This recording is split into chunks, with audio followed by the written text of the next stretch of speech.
Hi, everybody. Welcome to Vision 360, where we focus on every aspect of cybersecurity, from the foundations to leadership to governance and well beyond.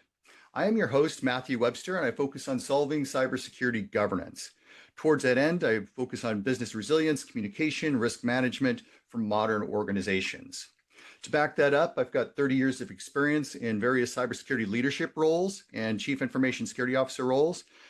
And I give talks and podcasts in order to build the right governance models for the organizations and to talk about why governance is so important. Some of this is through training and workshops, while others through education, assessments, and so on. Today, we have Samantha Wu, who is and I quote you here, a licensed certified IFS psychotherapist. She has a new book out called What Other Leadership Books Don't Tell You: How to Lead and Manage Highly Emotional Employees. So there's a lot going on there. But in this book, she explores a new leadership methodology called E.M.B.R.A.C.E or E.M.B.R.A.C.E. And each one of those has a specific terminology behind it. With that said, without further ado, Samantha, if you could go ahead and introduce yourself and describe for your audience, because I certainly did not know what a licensed certified IFS psychotherapist is and does. So yeah, and I apologize for giving you that mouthful, but I was trying to scrunch everything into one phrase. But it's pretty much an umbrella term that is the licensed psychotherapist is an umbrella term, a very broad term for people who are helping heal the mind, right? So you've got psychoanalysts, you've got licensed marriage family therapists and whatnot.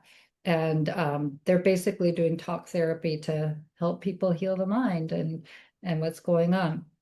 Under that is, as I said, LMFTs, different degrees, and that's where LCSW, licensed clinical social worker, is where I come in, right? And that's specifically person in an environment and systems view, which I love, and that's the reason why I chose that. And underneath that is additional, you need to be certified in internal family systems. And so that is kind of like a specific modality that I'm certified in. So that's kind of like the broad view and then the narrow view. Yeah.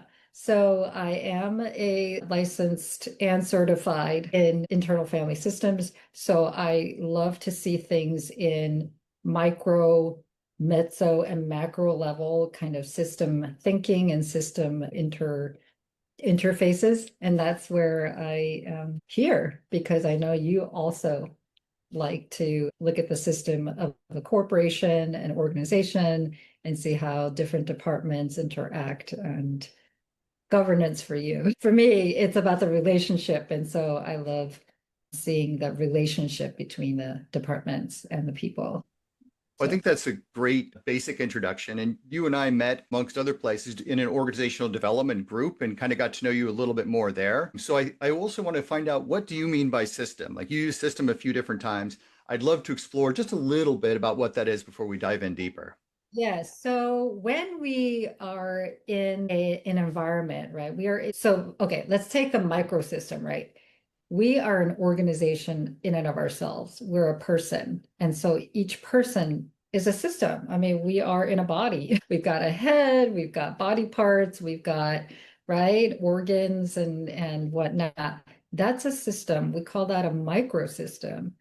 And then we're in that mezzosystem, which is like the middle layer, which is when we are interacting with other people, like smaller communities or a group setting. That's a mezzosystem.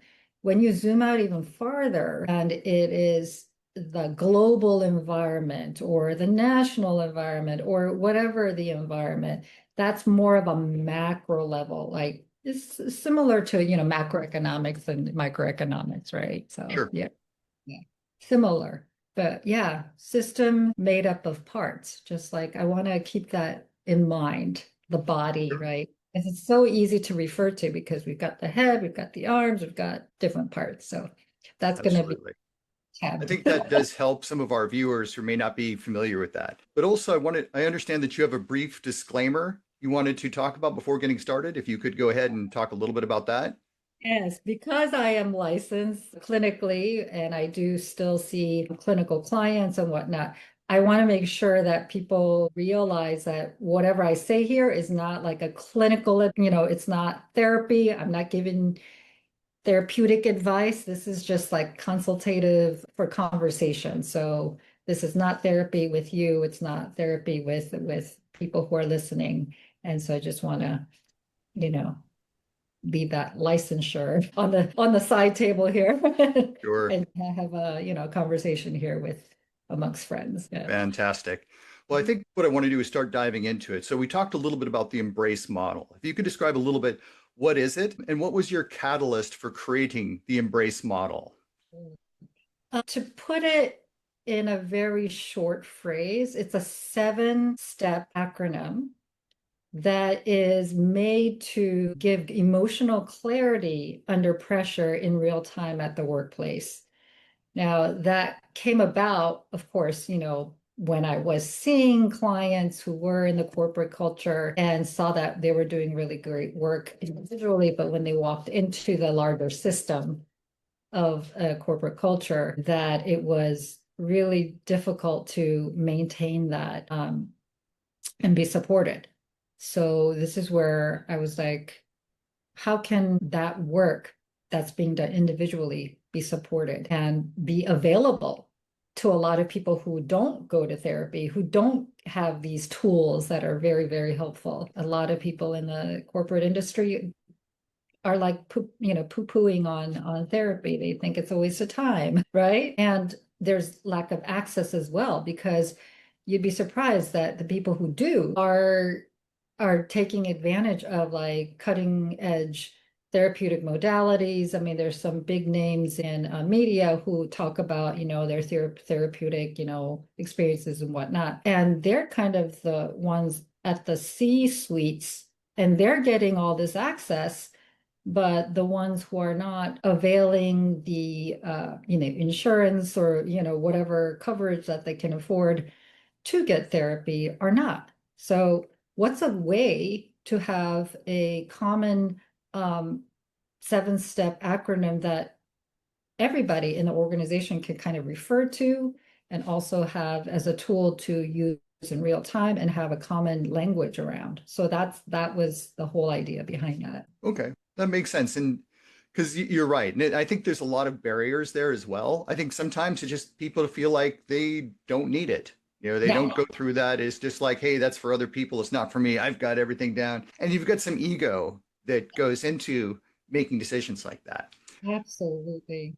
But what I like about that though, and kind of reading between the lines, or some people might prefer to use the phrase reading the tea leaves a little bit, is there's got to be a foundation of trust. When you talk about leadership, trust is incredibly important. From when you're talking about interaction, you talk about sales, it's all about building that trust, to become the trusted advisor. And I think from your standpoint, when we start to dive into leadership, that trust is equally important. It is a two-way trust that needs to be built between the people, because that really is the foundation of the relationship. If you don't have trust, things start to fall apart very quickly. Because the reality is people don't want to buy from people that they don't trust. They don't work with them. So that creates a lot of different issues. In your book, you talk a little bit about some of the challenges and what happens in organizations as a result of the lack of trust and how that starts to play in from a leadership perspective. But in your experience, how does the Embrace methodology help organizations establish and sustain trust, not just internally, but across all the stakeholders? Because when you're looking at things, you've got people that are above you, people that are below you, and people that are to the side of you. And that can take a lot of challenges, because in many organizations, especially when you talk about cybersecurity, you've got trust that you've got to build all the way around the organization. So if you could elucidate us a little bit, that would be fantastic. Yes, what a great question. Well-informed question, right? So trust is at the center of any relationship, especially in this corporation where all these different moving parts and people and departments are working, right, for a common purpose. And what has broken trust is probably a lot of relational stuff. And to get back to that trust takes emotion. We toss around the term emotional intelligence so often, but this is where the embrace is not like talking about emotional intelligence, but it's 7 steps how to get to the center of that emotional intelligence grid that is so popular, right? That shows the 4 quadrants of intersecting the awareness and the management of yourself and other people that you're in relationship with, right? And so often what has happened to break that trust was, I mean, quite literally, we've talked about this before, the quote unquote, the abusive bosses, right? People who have not fulfilled their duties, or whatever that was supposed to happen didn't happen. What was supposed to be protected was not protected. I mean, talk about trusting a corporation that's supposed to protect your data, and I've already got like 3 emails about your your data is probably compromised, right? So when that kind of trust is broken, it's easy to go into a default mode, and it further breaks down the trust.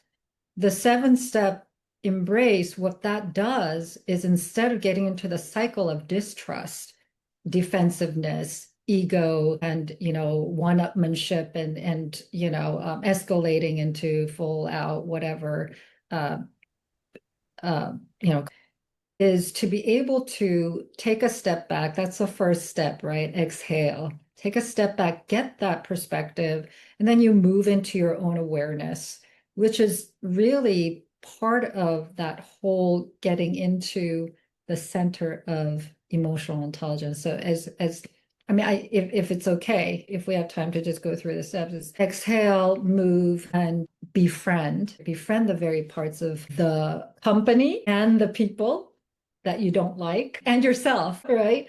Which is difficult, a concept, but this is where that trust building happens, is actually uh I don't like that word confronting, but sometimes it is confronting the very thing that you want to sweep under the rug or not address, right? And then relating to it, and then accessing the authentic and transparency of it, so that you can really access what's vulnerable. Because, and this goes to what I heard from the SEAL, what's his name? Oh, Simon Sinek. We're going Yeah, to I go said into that a soon. little, yeah, webinar with his friend Rich, who was a former SEAL, and he was talking about the importance of vulnerability in building trust. And I think that's what accessing that is really important in this embrace. And then that, and creating that bond, and then you can re-engage. I think this is really important, because trust is of utmost importance. And without vulnerability or embracing it, it's hard. And I remember his quote was something like, "Oh, high performing teams embrace failure." And so many people want to just like sweep it under the rug. Like, so if there was a cybersecurity, issue, they're like, I mean, of course you want to confront it and, fix it or whatnot. But if people are trying to just sweep it under the rug and play the blame game, from the board or, executive, oh, it was just malevolent force, and it wasn't, our internal structures, blah, blah, blah, and whatever, and they don't want to, deal with it, then, then, Sure. then where's the trust, right? Yeah, especially from customers. Yeah, Yeah. no, it's absolutely important. But I want to take it a step further, because we started to bring up Simon Sinek a little bit with the Navy SEALs, because one of the things that he points out in some of the talks that he goes into is, how do they build that? They take a look at performance. The people are great on the battlefield, and then he brings it into off the battlefield. And so, like when you look at corporate America, for example, we have a lot of metrics. Say, what is your performance? Are you getting the work done? Are you doing, and you can measure that to the nth degree. I think there's a balance with that, because you can go too far with that, where you get into full micromanagement over Yeah. every single detail, and that gets to be a bit much for some organizations, and that can actually kill culture. But the other side of what Simon Sinek was talking about, the off the battlefield, and the phrase that he uses, would I trust you with my money and my wife? And that is very powerful, because it starts to take a look at these other almost unstated in the corporate culture, and they're hard to capture unless you're doing a different type of assessment of an individual. And I think that's important to really take a look at that, because the Obviously, if you're weak on the battlefield and weak off the battlefield, that's somebody you need to get exiting the organization because they're not going to be very valuable at all. But also the way they approached it and the way Simon Sinek was talking about it is for those that are maybe they're great on the battlefield, but they're very low trust and they're going to walk away doing whatever they want. Those are the people you want to get off of the team as well. So if you're in a leadership position, and those are some challenges also from a corporate standpoint, how can you use the Embrace methodology to help leaders prioritize, build authentic, sustainable trust rather than just focus on the performance metrics? And how can we start to change corporations, or how can we change as CISOs or as others, change our methodology? Yeah, because this is, I think you nail that term, the culture, right? The culture of the corporation and the organization will matter a lot because that will determine whether that talented worker who has that ability in winning in the battlefield feels like, hey, this is a team that I feel part of and I belong in, and I would be a trustworthy part of, right? They can trust me with their wives or, their money or whatnot, right? Whereas if they feel that, well, okay, I'm interrupting myself. So I have a phrase that I say, which is a very simple phrase that I'm sure I've got it somewhere, but I know it's been circulating. We cannot give what we do not have. So if they're feeling, if this top talent that is going to, make or break the performance piece of a team, but if they do not feel trusted, if they do not feel they belong, why would they give back, right? If they don't have that, if they're not receiving that from the corporation and the leaders and the team, where are they getting that to give it back to them? It's because we are in this dynamic, relationships are dynamic and teams are dynamic, right? Energy is dynamic. Everything is flowing. Even data, I mean, the KPIs, all this, performative little markers, that's dynamic. That's going to change moment by moment, depending on how the market is going to be behaving, right? So when we realize that everything is dynamic and we cannot just take one snapshot of a person, right, and then say, we're going to label that person as this or that. But when we can recognize this is a snapshot of a part of them and that they cannot give back to the company what they have not received, then I think that leadership can start to see, oh, where do we belong in this dynamic relationship with our high performers, especially when we don't want to lose them? And how can we build a trust in this relationship? I think that's a real big piece. Yeah. Yeah. Yeah, I don't know. absolutely. Question. I have a tendency. I have to ask. Yeah. Yeah. I do tend to ask these very intense, involved questions that are multifaceted, Yes, multidimensional. yes, yes, yes. So, So, I mean, feel free to direct me back from no, my work. it's all good. But like one of the things that I'm hearing, and correct me if I'm misinterpreting things, that the more senior the management is, the more important it is for them to be open and create trust all the way down. Oh, Because that can create a lot of headaches. I mean, there's that old, the iceberg of ignorance. I'm sure you've heard this many times before and probably talked about it yourself multiple times. You know, the leaders don't always see what's going on. And so, like one of the things that I did a test to say, for the CIOs, CTOs, et cetera, who are the head of the IT departments, how much do you sweep under the carpet? And a lot of them will sweep a tremendous amount under the carpet. That is a very common side effect of some of the leadership above that. So these are senior IT leaders that are stuck in these situations and they're terrified of saying the truth. What do you make of that, and how does that fit into this whole concept, and how can Embrace really help? Because they could recognize sure. what's going on from that leadership perspective, but there are some other challenges there from that perspective. You could elucidate a little bit more how Embrace can help.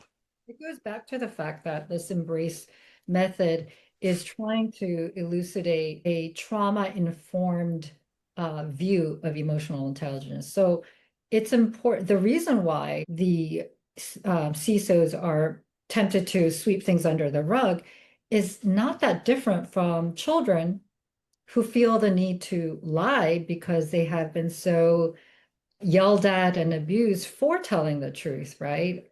Because of the fear. When we are traumatized by fear, micromanagement, all these relational ruptures, right? Then the brain goes into survival mode, the trauma response, which is I got to survive. It's in survival mode rather than planning, right? The forebrain mode. It's the reptilian brain that takes over to survive. They call it reptilian, but I just say survival brain because Sure. right I'm good because with it. yeah, I love the phrase in service of survival is a phrase that one of my really favorite trauma therapists by the name of Linda Tai, she says in service of survival, right? And I think those actions trying to hide is in service of survival. And when we can look at it that way, if the older the hierarchy, the leaders up at the top can see that with compassion and see their own part in this whole dynamic, it can shift something. It can really shift something to make the whole organization so much better. I mean, really, Yeah, right? I agree that transparency to me is absolutely critical. It As is. CISOs, it's really important. And just this last week, I saw somebody posting about a CISO who is trying to speak their mind and be honest, but they're told you better get with the party line or you're fired.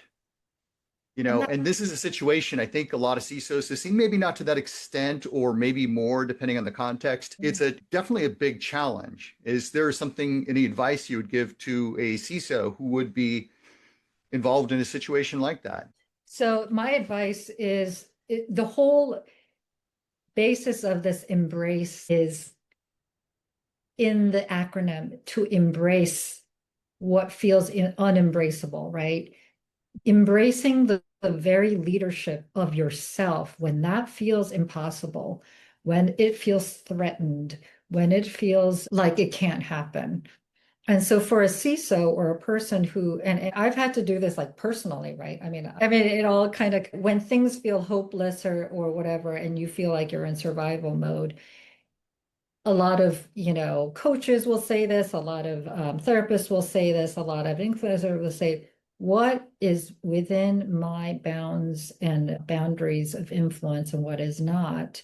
And ultimately, when we see that we are an organization, me, myself, and I have all these parts of me, the one that's reacting to that CIO that's saying, fix this or don't tell me what whatever they're doing, right? There's going to be a part of you that is going to react. It's either going to be angry, hurt, or afraid, or any of those things. And immediately another part might come in to try to cover those feelings, and that might be that behavior of hiding something and taking that transparency away. And then another part that would judge it, like, oh, shoot, why did I do that? Right. But when we can kind of just see all of them with this perspective of being able to step back and say, hey, there was a reason why I did that. There's a reason why I'm feeling this. And kind of take a step back and move into that relationship with those parts of me that are feeling those things instead of just pushing it down and pushing it under. That starts that leadership, embracing your own leadership of these parts of yourself. Because what's really important in psychology, that pop psychology word that everybody's tossing around, projection, you're projecting, I'm projecting. Blah, blah. It's a real thing, actually, And it was, I believe that it was meant to be a positive thing, and it's just turned out to be not sometimes. Sure, sure. But right, but when we can see the parts of us that we are so quick to want to disown and project to somebody else because it's so uncomfortable, we can embrace those feelings and parts, those what a lot of psychologists and people now in pop they say shadow parts, right? Parts that Sure, absolutely. Yeah, instead of like running away or hiding, but transparently be in relationship with them, then that gets actually mirrored in the relationship outside. It's a fascinating thing that what isn't goes back to what I said. Well, we can't give what we don't have. It's like this dance of the outside world and the inside world, right? Of our organization, the personhood, the Sure, micro. sure. So yeah. Um, does that make sense at all? Or I is think that so. I think everybody who's listening to this is going to understand that. So thank you. But now I want to throw the monkey wrench in there. As I know, you're very familiar with the concept of the dark triad. And for people who don't know what it is, I'm going to briefly explain it and then ask Samantha to go a little deeper into it. It's narcissism, Machiavellianism, and psychopathy. And oftentimes it hides in plain sight. When you watch leaders that do have that, and I've become very sensitive to that over the years, that becomes a big challenge for the organizations because you've got people who look fantastic. They're very good at bringing things up to senior management. They look like they're the hero, and inside they're doing whatever they want to anybody else. And they've got a lot of ways of hiding or manipulating people within an organization. That can be a challenge for CISOs, but that can be a challenge for anybody within an organization. And this can happen up, down, sideways within organizations. But from an embrace methodology, how do you start to neutralize or work with those types of traits? And also, what is your advice to dealing with that if they're at the center of power within an organization? And then what do senior leaders look like? And what is all this stuff? And what does this actually mean, this dark triad? Because I yeah, think that it is very dangerous within organizations. And those are the types of people you definitely want to get out. yeah. So I mean, Embrace kind of came out of I mean, many different kinds of, psychotherapeutic modalities, one of which it had a big impact on it was internal family system, which is also integrative from like Jungian, like archetypes and mostly I feel like the Embrace really does embrace this whole projection thing between people, which is like a psychodynamic kind of modality where we're noticing like unhealed parts, unhealed like inner children in ourselves and other people, and that there's something going on between them. So when it comes to the dark triad that you're talking about, I know it's a very popular term, narcissism. I mean, there's all like, I mean, new therapy graduates make a whole practice out of it. Um, but I would venture to ask, what are those parts of them trying to be in service of survival of? Right? So I think just starting there, starting with the empathy piece, starting with taking a step back again. I mean, this is why I love the embrace because it's so like you could go so like fast in the cycle, right? To center yourself, but you can also go deep. It's like very layered. So taking a step back, like when you use those words like the dark triad, Machiavellism, and narcissism, and psychopathy. If you can take a step back from those words and say, okay, what are those terms? What is it that is servicing me when those terms come up? What is it? How do I feel when I hear those terms? How do I feel moving into my body and recognizing how am I feeling about the people that I'm labeling?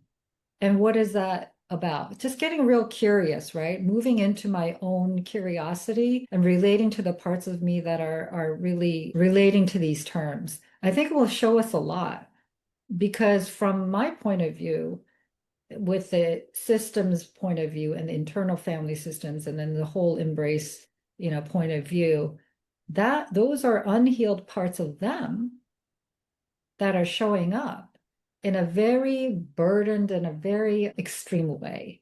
So, for instance, like I think there was a character in my first parenting book where the father was kind of doing that, and he was labeled a firefighter because he was trying to put out fires of the feeling. He was trying to like shoot down whatever was happening that felt too much. And that father had also, had his own trauma early in his infancy where he was not cared for and he was, he had to care for himself. And so this whole narcissism that we talk about, the ego, that actually developed in service of survival for that person. So when we can kind of see a bad boss as like, wow, a wounded child, right? That shifts something. And then it kind of gives us a little bit of space, whereas before we were reacting to their one dimensional persona.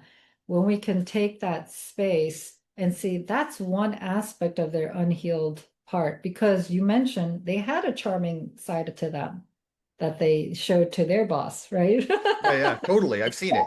Yeah, exactly. And so this is the beauty of this parts approach to seeing people because it takes away the sting of judgment from ourselves and the other people, and it gives a lot more grace and empathy that we're all trying to get to. We talk about it a lot. I just saw on like LinkedIn, like they were, I don't know, TED Talk or the TED organization, they were trying to talk about how do we, how do we become more empathetic and whatever. Well, this, I'm telling you, this works. This really works when we can see ourselves in parts, when we can see other people in parts, and we see that whatever is happening is only that part.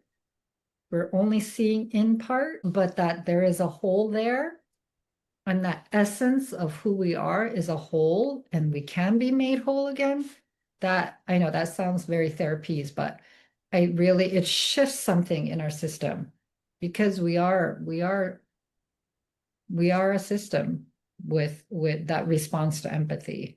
I mean, like it or Sure. not, like whatever, you know, AI cannot AI, as much as it's helpful and it's a tool, it cannot mirror that human empathy. And that human empathy is tremendous. I've seen it Sure. I mean, it kind happen. of, as I'm starting to listen to you talk a little bit, to correct me if you see things a little bit different, Sure. it's very interesting. And it's kind of like you're giving a tool to an individual.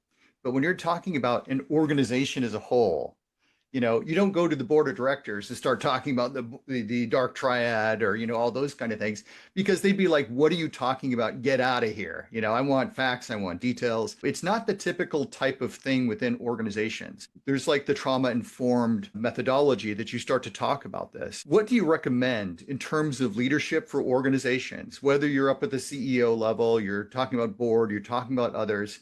What do you recommend for trying to create change in the light of things like, hey, you've got the dark triad, you've got a narcissist, or whatever the story may be, or micromanagement? There's a lot of things that you can do. And I talk a lot about this in my training for CISOs about different techniques you can use. But journaling, I think, is a really helpful thing because at least you start to write down and hey, let me take a look at this. Why am I feeling this way?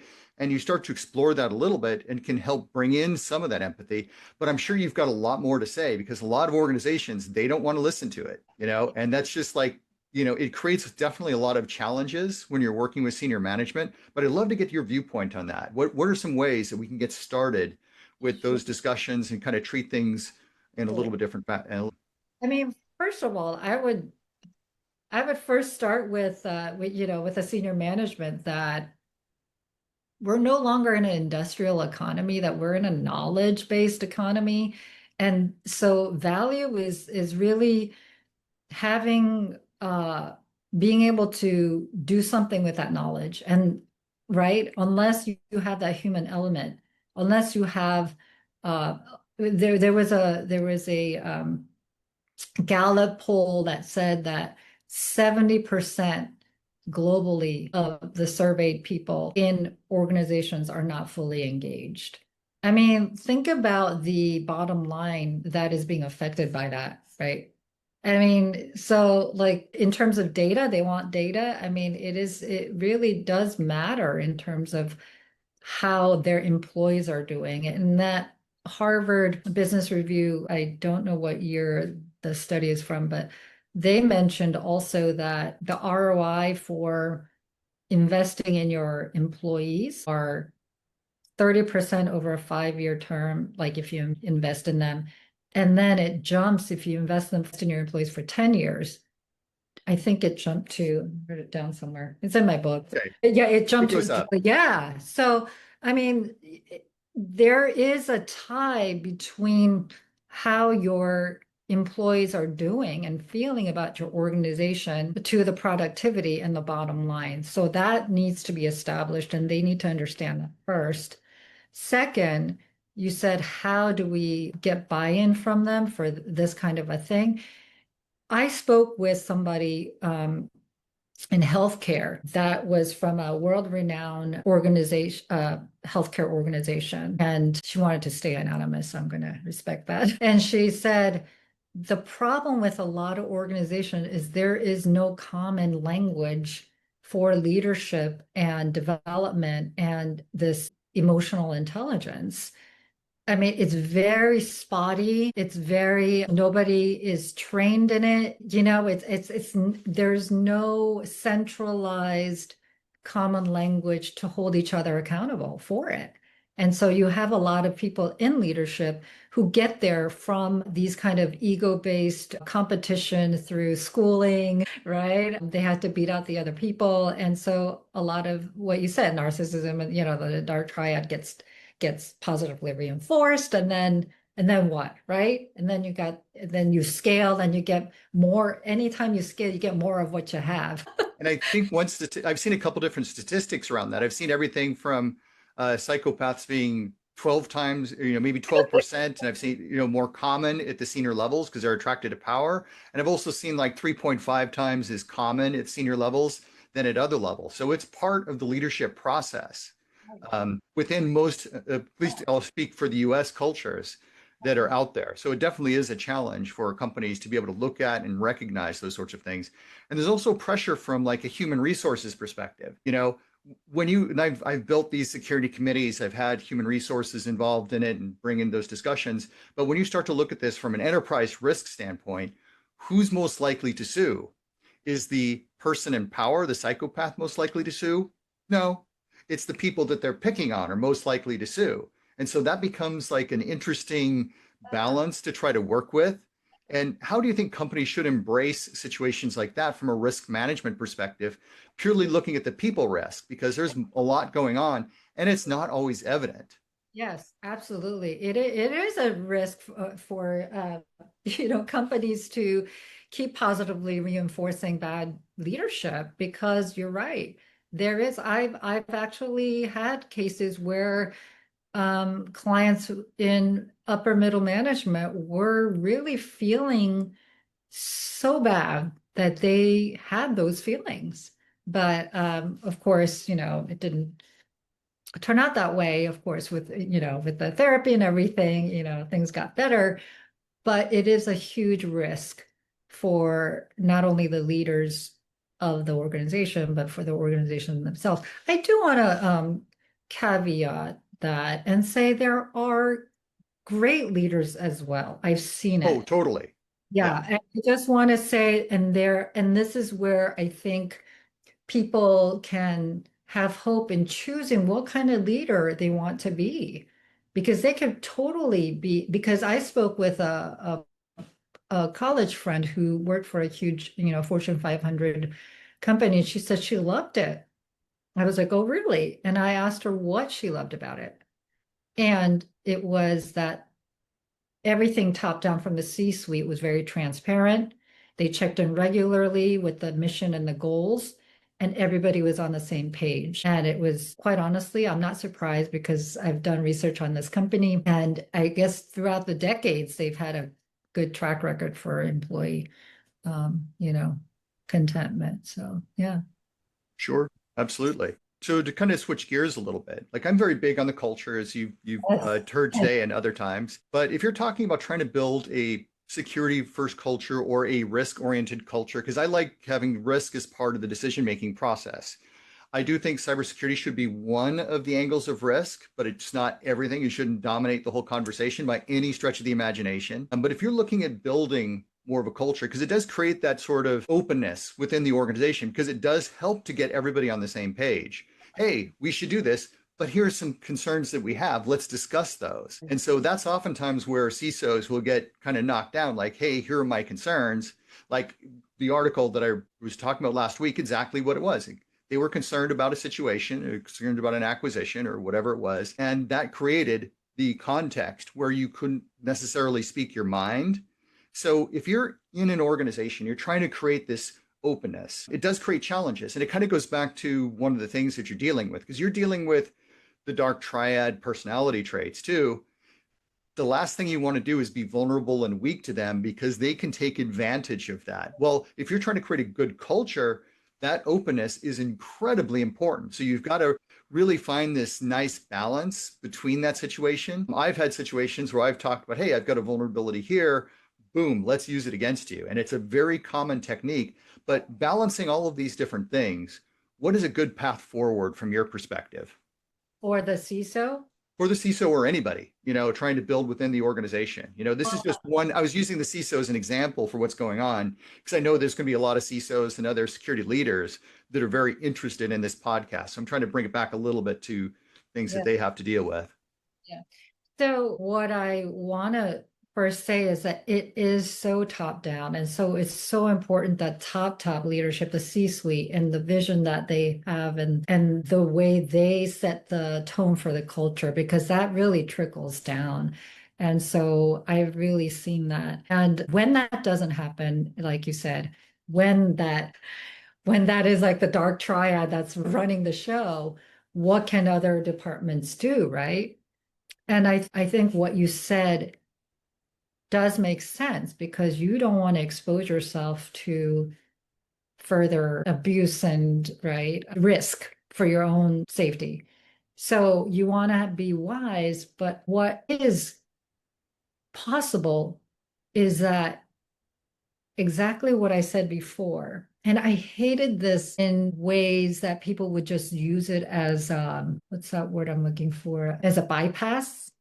Like there's a term in internal family systems or in if I have intimacy from the inside out where it's like, oh, do the U-turn. It's like, well, look at yourself. I mean, that is sometimes, I mean, kind of factually true, but at the same time, that's not what I'm trying to hammer into a person who's suffering, right? And so I feel like when that's happening, like to a CISO, my advice would be to, first of all, name it as what it is, that we are in the presence of the dark triad, right? And have empathy for your position first and be the leader to yourself that you're not getting from the top. I think that is really important because if that can't happen, what happens is because unhealed parts that are looking for good leadership, it might be a young 2, 3, 4-year-old boy who really needed leadership, right? And didn't get it or whatever. That continues to look to the dark triad trying to correct that. But if we, as ourselves, as the adult self, as the bigger and the wiser self, can be the leader that they're not being, and they recognize and say, hey, I get this. This sucks. Like this, right? And just really, right, be the partner, be the leader, right? And embrace yourself, embrace your own leadership. That I think can shift the dynamic inside. Yeah. So that if you do have to approach them for any reason, you're not coming from a place of need. You're coming. Right, right. What's interesting from a cybersecurity standpoint, and this does not apply to all organizations, but it definitely does apply to some organizations. But what I've seen is, trying to take people on that journey, trying to understand them, trying to create that empathy. And so sometimes what I've seen is the challenge between good governance and emotional intelligence. And I've said this multiple times publicly, that there is, because you bring in good governance, it's going to be, hey, let's develop a key performance indicator. Let's measure it and monitor it. That's because if we measure it, it's going to get resolved. And it's very important. But if you're dealing with a more narcissistic personality who's like, I'm fantastic and needs the whole world to think they're fantastic, And then all of a sudden you're like, yeah, you can sandwich it and say, hey, they're fantastic. They're doing a great job here. They're here. They're here. They're wonderful. We have a little issue over here that can trigger people to create all kinds of bad behaviors. And so that's sort of an interesting dance when you're dealing, especially when you've got to report things over to the Security Exchange Commission. That can create a lot of challenges. Or there's some other ones too, then in New York Department of Financial Services and some others, but that can create some tensions as well within organizations.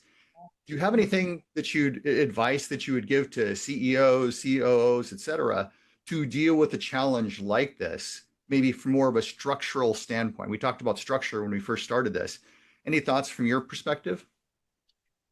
So, am I hearing correctly that there's like, okay, hmm. One thing that stands out for me is what you said about governance and emotional intelligence. And I feel like good governance is emotionally intelligent. You can check off all the data and whatnot, and as you said, be very narcissistic about it. That's not, is that really good governance? I mean, right?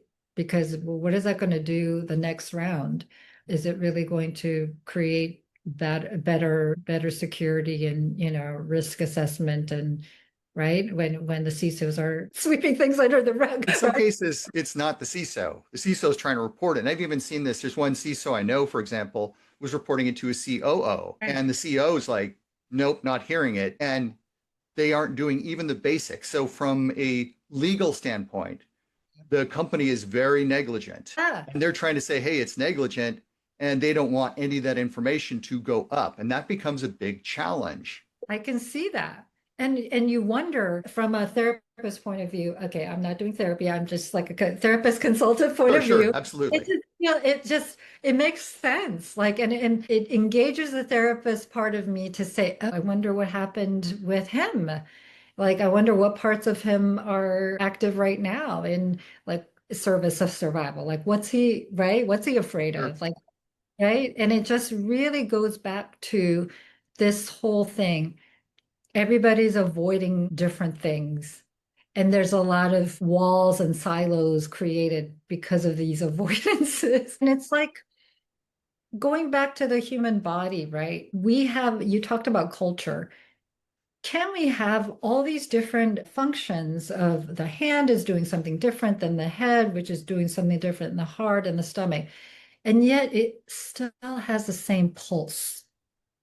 It still is flowing the same blood and the same T cells and all these right things. And I think that's what culture is, and that's what emotional intelligence of leadership can be. And that's what embrace can be, having that to hold each other accountable, to be able to, take to the cell or take to this department that's struggling, like, accessing and authenticity issue, right? And take it to this department where they're just going, and they're not like taking a step back to take stock of what's really being produced, right? I feel like that's something that can really be helpful to have that sure, common language, to have that common accountability, and to have that same pulse, just like the sure.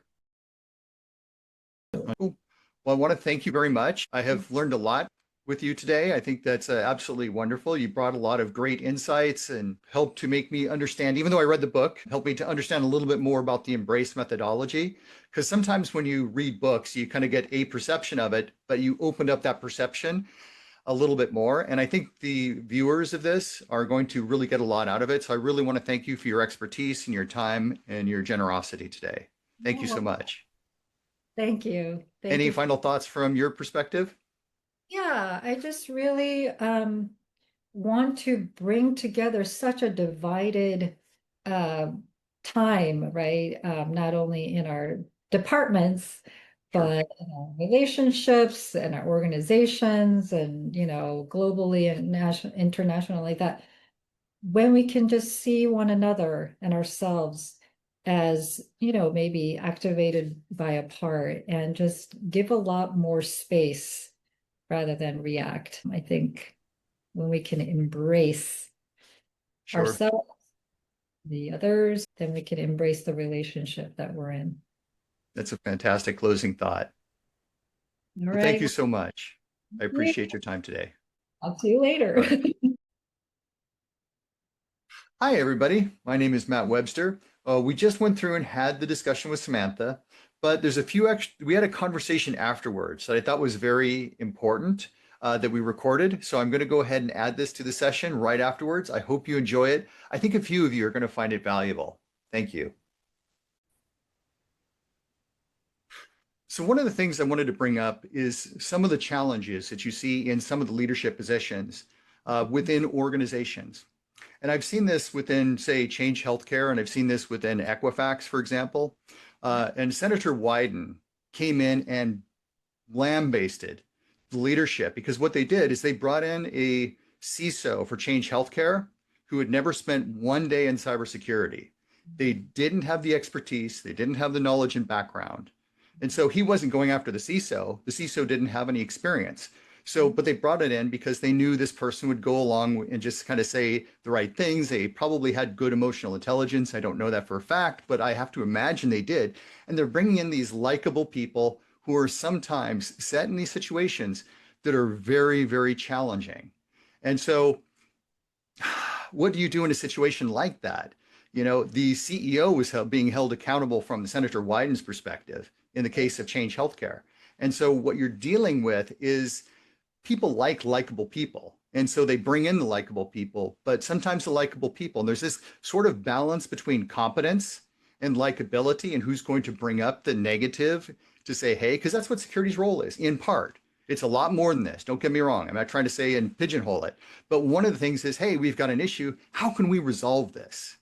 Yeah. What can we do? Like, for example, in Equifax, the CISO there brought in, she came in 2000, I think it was 17, then 2 years later, she created the first patch management policy, and then they were breached. So it brings in a lot of different emotions, a lot of different thoughts that go along with that. But why is the Chief Information Security Officer creating a patch management policy? To give my particular background, a CIO would be creating the patch management policy. That would be normal for most organizations. And for me, I would be embarrassed if I were a CIO and somebody wrote the first patch management policy. I would be embarrassed. I would feel like I'm not doing my job. But from an embrace methodology, you know, when you're starting to look at these types of things, you're seeing major corporations are having these sorts of cybersecurity issues as a result of some of the challenges that are going in. What are your thoughts there? It is really reflective of a lot of organizations that feel like it's in chaos because the leadership is really not there. You mentioned competence and emotional intelligence, right?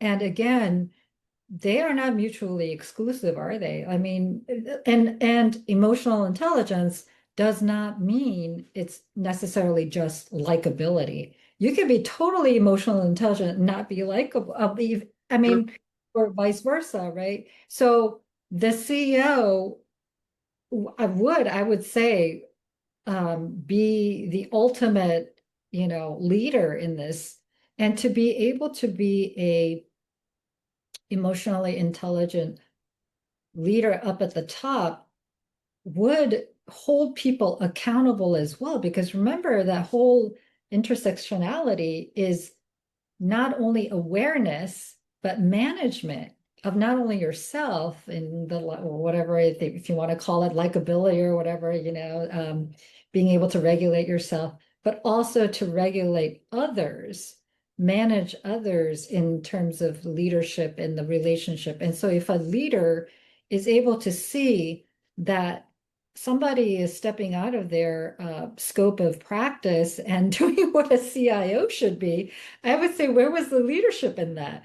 Right. And also, and this is something you see internally as well as a larger framework of organizations, is that when the leader is not at the helm, other parts will take over and take over the bus driving.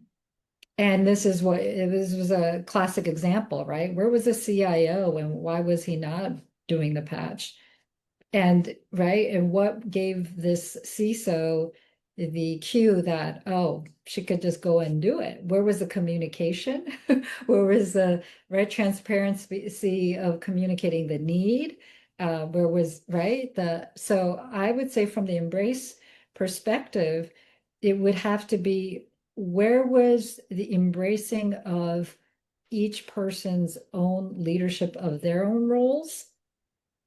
And where was the embracing of the organization with that common pulse that I was talking about, where that communication and checking in and being on the same page was? I mean, that's what I would Sure. um, And I could for. see that being challenging from a CEO perspective. If you could, well, I mean, there's a lot of reality behind it. Like cybersecurity, there was a report that was put out a few years ago in 2016 showing what colleges had requirements for any type of cybersecurity, any. And they looked at the top 50 colleges, and the reality was most of them had no cybersecurity requirements whatsoever. So it isn't, it's a very old discipline, but it's considered to be something kind of new from an education standpoint. So the CEOs, they're going into it, they don't have the knowledge and the background to try to figure out how to go forward. They don't understand, oh, that should be a CIO's responsibility versus CISO's. You can get into a lot of the nitty gritty functions behind this, but you have to sit down and educate. As a leader, one of the things that I've always done is tried to educate the CEO and the other people as part of it, because if they don't have the education, they can't make any judgment calls. And so that gets to be a huge challenge. I'd love to get your take on that.